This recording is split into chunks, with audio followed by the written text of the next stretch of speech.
उत्तर प्रदेश में लखीमपुर कांड को लेकर विपक्ष की सियासत लगातार जारी है। यूपी सरकार ने क्यों नहीं दी राहुल गांधी को लखीमपुर जाने की अनुमति। उधर सिद्धू ने क्यों कहा कि पंजाब से लखीमपुर मार्च निकालने की बात, और कांग्रेस कार्यकर्ताओं ने कहां पर निकाला मशाल जुलूस। लखीमपुर कांड से जुड़ी तमाम बड़ी खबरें हम आपको दिखाते हैं। टॉप 9 लखीमपुर की लड़ाई। उत्तर प्रदेश में लखीमपुर हिंसा के बाद सियासी संग्राम जारी है। विपक्षी दलों और खासकर कांग्रेस ने मुद्दे को लेकर आक्रामक रुख अख्तियार कर लिया है। आम आदमी पार्टी का प्रतिनिधिमंडल भी राघव चड्ढा की अगुवाई में लखीमपुर पहुंचा, जिसे जिला पुलिस लाइन में रखा गया। वहीं यूपी सरकार ने सुरक्षा, कोरोना और त्योहारों के मद्देनजर लखनऊ और लखीमपुर में धारा 144 लागू कर दी है। उत्तर प्रदेश सरकार ने राहुल गांधी की अगुवाई में कांग्रेस प्रतिनिधिमंडल को लखीमपुर खीरी के दौरे की इजाजत देने से इनकार कर दिया है। राहुल गांधी आज कांग्रेस नेता सचिन पायलट, पंजाब के मुख्यमंत्री चरणजीत सिंह चन्नी, छत्तीसगढ़ के सीएम भूपेश बघेल और केसी वेणुगोपाल के साथ लखीमपुर खीरी जाने की तैयारी है। रवाना होने से पहले सुबह 10 बजे राहुल गांधी एक प्रेस कॉन्फ्रेंस को संबोधित करेंगे। कांग्रेस नेता नवजोत सिंह सिद्धू ने भी केंद्र को धमकी दी है कि अगर आज केंद्रीय मंत्री और उसके बेटे के खिलाफ एक्शन नहीं हुआ और प्रियंका गांधी को रिहा नहीं किया गया तो पंजाब कांग्रेस लखीमपुर तक प्रोटेस्ट मार्च निकालेगी। हरीश रावत ने सिद्धू के समर्थन में साथ चलने का ऐलान किया है। कांग्रेस महासचिव प्रियंका गांधी वाड्रा ने मोबाइल के जरिए कार्यकर्ताओं को संबोधित करते हुए कहा कि उन्होंने प्रशासन से केंद्रीय मंत्री अजय मिश्रा टेनी को बर्खास्त करने और उनके बेटे की गिरफ्तारी की मांग की है। जब तक ये मांगे पूरी नहीं होती उनका प्रदर्शन जारी रहेगा। प्रियंका को गिरफ्तार कर सीतापुर गेस्ट हाउस में रखा गया है। उनके साथ कांग्रेस सांसद दीपेंद्र हुड्डा और पीएल पुनिया भी मौजूद है। एनसीपी प्रमुख शरद पवार ने लखीमपुर हिंसा को किसानों पर हमला करार देते हुए कहा कि बीजेपी को लखीमपुर कांड की भारी कीमत चुकानी पड़ेगी। उन्होंने घटना की तुलना जलियांवाला कांड से भी की। इसके अलावा उन्होंने कहा कि पूरा विपक्ष किसानों के साथ है। पवार ने मामले की जांच सुप्रीम कोर्ट से कराने की मांग की है। यूपी के लखीमपुर में हुए कांड को लेकर कल शाम सीतापुर में कांग्रेस कार्यकर्ताओं ने मृतकों के परिजनों को इंसाफ दिलाने और प्रियंका गांधी वाड्रा की गिरफ्तारी के विरोध में मशाल जुलूस निकाला। उधर अलीगढ़ में एएमयू छात्रों ने भी लखीमपुर हिंसा के विरोध में कैंडल मार्च निकाला और मामले के आरोपियों की गिरफ्तारी की मांग की। यूपी सरकार ने लखीमपुर घटना की जांच के लिए एसआईटी गठित कर दी है। इसमें एडिशनल एसपी अरुण सिंह के साथ सीओ और अन्य अधिकारी रहेंगे। करीब 6 अधिकारियों की टीम मामले की जांच कर रिपोर्ट शासन को सौंपेगी। वहीं घटना की सीबीआई जांच की मांग को लेकर 2 वकीलों ने सुप्रीम कोर्ट में याचिका दायर की है। लखीमपुर में गाड़ी से उतरकर भागने वाले बीजेपी नेता सुमित जायसवाल ने प्रदर्शनकारियों के खिलाफ एफआईआर दर्ज कराई है। सुमित की तहरीर पर करीब 15 अज्ञात लोगों के खिलाफ हत्या, आपराधिक साजिश और बलवा सहित कई धाराओं में केस दर्ज किया गया है। वहीं पत्रकार रमन कश्यप के पिता ने भी आशीष मिश्रा के खिलाफ तहरीर दी है। बेटे को गाड़ी से कुचलने का आरोप लगाया है। यूपी के लखीमपुर हिंसा में मारे गए गुरविंदर सिंह का देर रात दोबारा पोस्टमार्टम कर दिया गया। परिवार ने पोस्टमार्टम पर संदेह जताते हुए दोबारा पोस्टमार्टम की मांग की थी। पोस्टमार्टम की निगरानी लखनऊ से डॉक्टरों की एक विशेष पैनल ने की। इससे पहले 7 लोगों का अंतिम संस्कार किया जा चुका है और हिंसा में मारे गए 3 किसानों के परिवार को 45 लाख रुपए की आर्थिक मदद का चेक सौंपा गया। प्रधानमंत्री नरेंद्र मोदी आज कहां कि स्वामित्व योजना के लाभार्थियों से संवाद करेंगे। आतंकवादियों ने कैसे फिर घाटी में कहर ढाया। उधर कश्मीरी पंडित माखनलाल बिद्रू सहित 3 की हत्या कहां पर हुई। और हिंडन एयरबेस पर एयरफोर्स डे से पहले हम आपको दिखाते हैं वायुसेना के वीरों का शौर्य। देश की तमाम बड़ी खबरें टॉप 9 राष्ट्र।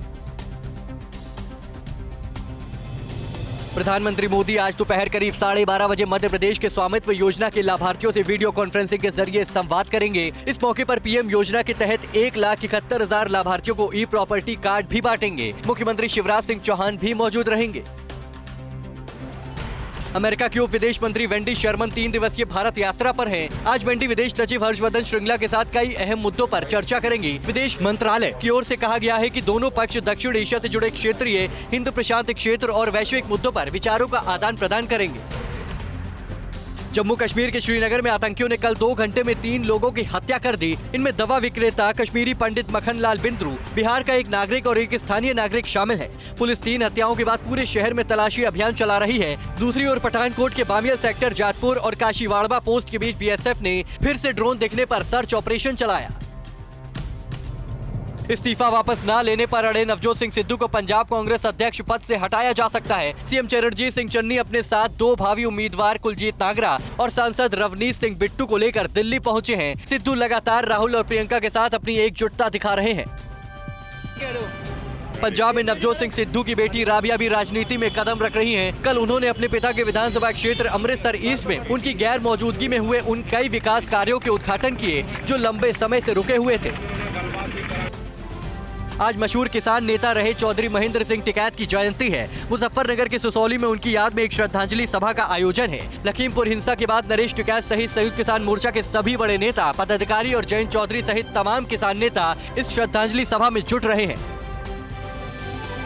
8 अक्टूबर को वायुसेना दिवस के मौके पर होने वाले एयर शो से पहले आज गाजियाबाद के हिंडन एयरबेस पर एयरफोर्स की फुल ड्रेस रिहर्सल होगी। इसमें वायुसेना के राफेल, तेजस और सुखोई समेत तमाम फाइटर जेट्स अपना पराक्रम दिखाएंगे। कोरोना के चलते मेहमानों को अपना वैक्सीनेशन सर्टिफिकेट साथ लाना होगा।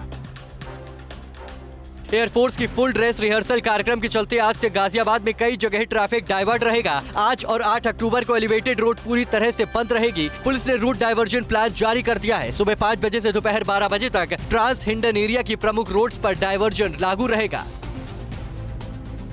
भारतीय नौसेना और Japan maritime self defence force के बीच द्विपक्षीय समुद्री अभ्यास जिमेक्स आज से शुरू होगा। यह युद्धाभ्यास 8 अक्टूबर तक अरब सागर में चलेगा। दोनों देशों के बीच पहला नेवल अभ्यास जनवरी 2012 में हुआ था। जिमेक्स का पिछला संस्करण सितंबर 2020 में हुआ था। अमित शाह इसी महीने कर सकते हैं केंद्र शासित प्रदेश जम्मू कश्मीर का दौरा। कहां राज्यपाल के सामने कांग्रेस विधायक ने किया हंगामा और कहां पर दिन दहाड़े बैंक में लाखों की लूट हुई। सीसीटीवी में कैद वारदात, राज्यों की तमाम अहम खबरें हम आपको दिखाते हैं टॉप 9 राज्य विशेष में। जम्मू कश्मीर में अनुच्छेद 370 खत्म होने के बाद गृह मंत्री अमित शाह इस महीने पहली बार केंद्र शासित प्रदेश का दौरा कर सकते हैं। ये दौरा 23 अक्टूबर से 25 अक्टूबर के बीच हो सकता है। मंत्रालय के मुताबिक गृह मंत्री सरकार के संपर्क अभियान के तहत इसी महीने जम्मू कश्मीर की यात्रा कर सकते हैं। मध्य प्रदेश के डिंडोरी में पूर्व मंत्री और कांग्रेस विधायक ओमकार सिंह कलेक्टर के बोलने से रोकने पर राज्यपाल के सामने जमकर हंगामा किया। उनका कहना था कि जब राज्यसभा सांसद अपनी बात कह सकती हैं, तो निर्वाचित प्रतिनिधि होने के नाते उन्हें भी अपनी बात रखने का हक है। विवाद के बाद बीजेपी और कांग्रेस कार्यकर्ताओं में भी जमकर हंगामा हुआ। बरेली की बारादरी थाना पुलिस ने युवती के अपहरण और हत्या केस में खुलासा करते हुए प्रेमी सहित 3 आरोपियों को गिरफ्तार कर लिया है। प्रेमी ने अपनी प्रेमिका की कत्ल की बात कबूली है। मामले में 2 आरोपी अभी फरार है। पुलिस ने युवती के कंकाल को बदायूं से बरामद कर पोस्टमार्टम के लिए भेज दिया है। राजस्थान के बाड़मेर में नकाबपोश लुटेरों ने एसबीआई की शाखा में दिन दहाड़े 5,23,500 रुपए की लूट की वारदात को अंजाम दिया। लुटेरे मैनेजर कैशियर को धमकाते हुए पैसे लेकर फरार हो गए। बैंक में लगे सीसीटीवी कैमरे में पूरी वारदात रिकॉर्ड हुई। पुलिस फुटेज के आधार पर बदमाशों की तलाश कर रही है।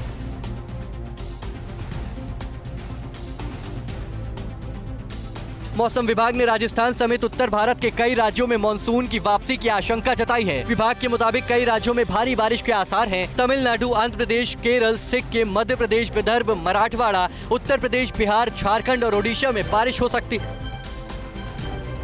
कल से शुरू हो रहे नवरात्र को लेकर देश भर में तैयारियां जारी है। पश्चिम बंगाल के आसनसोल में भी दुर्गा पूजा की तैयारी चल रही है, जहां पुलिस प्रशासन दुर्गा पूजा के लिए कड़ी सुरक्षा व्यवस्था के लिए कदम उठा रहे हैं। महिलाओं की सुरक्षा के लिए विशेष महिला टीम गठित की गई। पूजा कमेटियों को कोरोना नियमों का पालन करने के लिए कहा गया। दिल्ली में लाल किले के पास लवकुश रामलीला का मंच सज गया है। रामलीला कमेटी के अध्यक्ष के मुताबिक रामलीला का मंचन आज से 16 अक्टूबर तक चलेगा और कई केंद्रीय मंत्री रामलीला में किरदार निभा सकते हैं। कोविड के चलते सीमित संख्या में ही दर्शकों के बैठने की व्यवस्था होगी, जिससे सोशल डिस्टेंसिंग नियमों का पालन किया जा सके।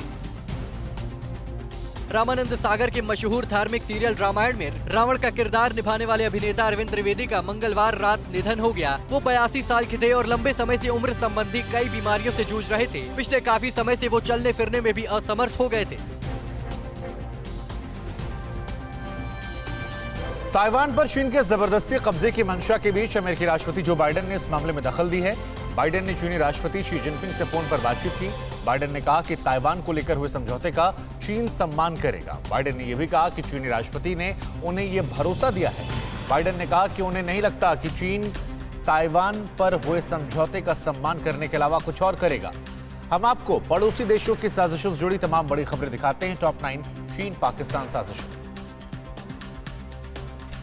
ताइवान ने चीन को सख्त चेतावनी देते हुए कहा कि अगर चीन ने उस पर हमला किया तो उसका वो मुंह तोड़ जवाब देगा। ताइवान के राष्ट्रपति ने साफ साफ शब्दों में कहा कि अपने बचाव के लिए जो भी करना होगा ताइवान उसे करने से चूकेगा नहीं। चीन ने पिछले शुक्रवार से अब तक 150 अपने लड़ाकू विमानों को ताइवान के हवाई क्षेत्र में भेज चुका है। ताइवान के विदेश मंत्री ने भी कहा कि उनका देश भी युद्ध की तैयारी कर रहा है।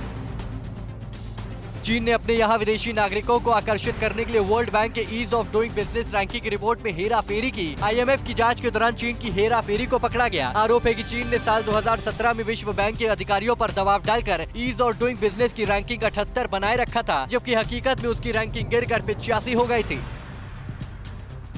चीन की अर्थव्यवस्था 3 बड़े संकटों की वजह से डूब सकती है। जिन बड़े संकटों से चीन अभी घिरा है, उनमें पहला उसका dream project belt and road initiative है, जिसको लेकर कई देश अब हाथ पीछे खींच चुके हैं। दूसरा रियल एस्टेट कंपनी एवरग्रांड पर आया वित्तीय संकट और तीसरा अब तक का सबसे बड़ा बिजली संकट है।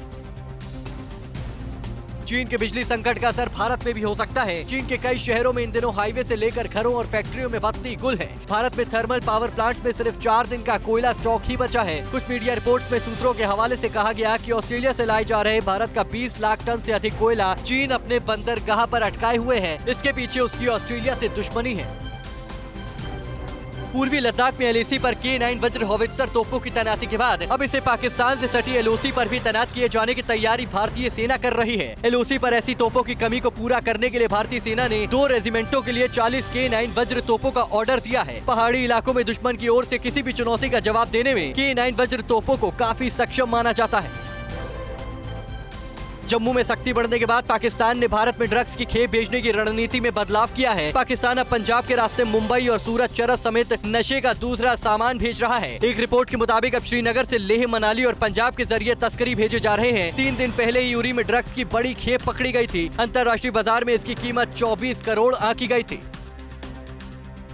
तालिबान से हाथ मिलाने के लिए बेकरार पाकिस्तान के कट्टरपंथी नेता PM इमरान खान पर तालिबान पर मान्यता देने का दबाव डाल रहे हैं। कट्टरपंथी नेताओं ने कहा है कि इस्लामी देशों को तालिबान सरकार को मान्यता देने के लिए OIC की बैठक बुलानी चाहिए। पाकिस्तान की सरकार भी दुनिया को तालिबान सरकार को मान्यता देने की अपील करता है, लेकिन उसने खुद तालिबान को मान्यता नहीं दी है। इमरान खान अमेरिकी राष्ट्रपति जो बाइडेन से फोन पर बात करने के लिए ललायत हैं। अब इमरान खान ने बाइडेन से एक फोन करवाने के लिए एक पाकिस्तानी अमेरिकी बिजनेसमैन की मदद ले रहे हैं, जिसे बाइडेन का करीबी माना जाता है। तालिबान और चीन के साथ खड़े होने वाले पाकिस्तान को अमेरिका पहले ही संबंधों की समीक्षा करने की चेतावनी दे चुका है। पाकिस्तान और अफगानिस्तान में धार्मिक स्कूलों में आतंकी तैयार किए जा रहे हैं। European foundation for south Asian studies की एक रिसर्चर ने इसका खुलासा किया है। संयुक्त राष्ट्र मानवाधिकार सत्र के 48वें सत्र को संबोधित करते हुए एनी हैंकिनडॉफ ने कहा कि दक्षिण एशिया में आतंकवाद का खतरा मदरसों की वजह से ही बढ़ा है और पाकिस्तान और अफगानिस्तान में ये खुलकर फल फूल रहा है। काबुल के गुरुद्वारे में तालिबान ने तोड़फोड़ क्यों की? तालिबान ने तजाकिस्तान के बॉर्डर में चीन के उइगर मुसलमानों को भड़काया क्यों? एक फरमान से तालिबान ने हजारों छात्र छात्राओं की पिछले 20 साल की मेहनत पर कैसे पानी फेर दिया? और तालिबान राज में कैसे भुखमरी की मार झेल रहा है अफगानिस्तान? अफगानिस्तान में तालिबानी हुकूमत से जुड़ी तमाम बड़ी खबरें दिखाते हैं टॉप 9 तालिबानी राज। तालिबान ने धीरे धीरे अपना असली चेहरा दिखाना शुरू कर दिया है। कल हथियारबंद तालिबानी काबुल में गुरुद्वारा कारते परवान के भीतर दाखिल हो गए और वहां तैनात 3 गार्ड्स को हिरासत में ले लिया। तालिबानियों ने गुरुद्वारा परिसर में लगे CCTV कैमरे भी तोड़ डाले। इसके बाद वो गुरुद्वारे से चले गए। अफगानिस्तान पर कब्जे के बाद तालिबान के नेताओं ने सिख समुदाय के लोगों को सुरक्षा का भरोसा दिया था। इस्लाम का रक्षक बताने वाले तालिबान चीन के उइगर मुस्लिमों को ताजिकिस्तान के बॉर्डर से भगा दिया है। उइगर यहां से चीन की ज्यादतियों के खिलाफ लड़ाई लड़ रहे थे। इसके साथ तालिबान ने एक और खतरनाक खेल खेला है। उसने ताजिकिस्तान के खिलाफ लड़ने वाले आतंकियों को अमेरिकी हथियार भी दिए। इससे पहले तालिबान ने ताजिकिस्तान के बॉर्डर पर अपने आत्मघाती हमलावरों को तैनात कर चुका है। तालिबान सरकार ने शिक्षा को लेकर नया फरमान सुनाया है। नए फरमान के मुताबिक पिछले 20 साल के दौरान जिन छात्र छात्राओं ने ग्रेजुएशन या पोस्ट ग्रेजुएशन किया है, उनकी डिग्री को अब तालिबान मान्यता नहीं देगा। हायर एजुकेशन मंत्री अब्दुल बाकी हक्कानी ने कहा कि पिछले 20 साल में मजहबी तालीम को तवज्जो नहीं दी गई। अब मदरसों में पढ़ने वालों को प्राथमिकता दी जाएगी और उन्हें ही शिक्षक बनाया जाएगा। तालिबान राज में अफगानिस्तान में भुखमरी से हालात दिन ब दिन बदतर होते जा रहे हैं। अफगानिस्तान पर तालिबान के कब्जे के बाद से बिगड़ रहे हालात और खाने पीने के बढ़ते संकट के बीच भुखमरी से कई छोटे बच्चों की मौत हो चुकी है, जबकि भुखमरी की वजह से कई बीमार बच्चों और महिलाओं का इलाज चल रहा है। अफगानिस्तान में हर दिन खाद्यान्न की कमी से मानवीय संकट गहराता जा रहा है। तालिबान लगातार अफगानिस्तान में हजारा समुदाय के मुस्लिमों को निशाना बना रहा है। एमनेस्टी इंटरनेशनल की रिपोर्ट के मुताबिक 30 अगस्त को तालिबान ने हथियारबंद आतंकियों ने दायकुंडी प्रांत में हजारा समुदाय के 13 लोगों की हत्या कर दी, जिसमें एक 17 साल की लड़की भी शामिल थी। हजारा समुदाय के मुस्लिम शिया परंपरा को मानते हैं। ये तालिबान की कट्टर सोच के खिलाफ बताए जाते हैं। काबुल की मस्जिद के बाहर 3 दिन पहले हुए धमाके के बाद से ही तालिबान ISIS के आतंकियों के खिलाफ अभियान चला रहा है। इस अभियान में तालिबान ने दावा किया है कि उसने ISIS से जुड़े 11 आतंकियों को गिरफ्तार किया है। रविवार को मस्जिद के बाहर धमाके में 14 लोगों की मौत हो गई थी, जिसके बाद उसी रात तालिबान ने ISIS के एक ठिकाने पर हमला बोलकर कई आतंकियों को मार गिराने का भी दावा किया था। तालिबान की सरकार अंतर्राष्ट्रीय बिरादरी में मान्यता पाने के लिए लगातार कोशिश कर रहा है। इसी कड़ी में डिप्टी PM मुल्ला अब्दुल गनी बरादर ने ब्रिटेन के PM के विशेष प्रतिनिधि सर सिमन गास से काबुल में मुलाकात की। इसके पहले विदेश मंत्री मौलवी आमिर खान मुतक्की ने भी सर सिमन गास से मुलाकात की। माना जा रहा है कि इस मुलाकात में भविष्य के रोड मैप और कूटनीति संबंधों को लेकर बात हुई। तालिबान की सरकार अब अफगानिस्तान के नागरिकों को नया पासपोर्ट जारी करने वाला है। 25,000 नए पासपोर्ट के आवेदकों का पासपोर्ट तैयार हो चुका है। कब्जे के बाद तालिबान ने अफगानिस्तान का नाम बदलकर इस्लामिक अमीरात और अफगानिस्तान कर चुका है। नए पासपोर्ट के साथ लोगों को नए पहचान पत्र भी जारी किए जाएंगे। पाकिस्तानी सेना के कुछ जवानों ने वजीरिस्तान में तहरीके तालिबान पाकिस्तान के सामने सरेंडर कर दिया। पाकिस्तानी मानवाधिकार कार्यकर्ता आरिफ अजाकिया ने ट्विटर पर इस तस्वीर को शेयर करते हुए ऐसा दावा किया है।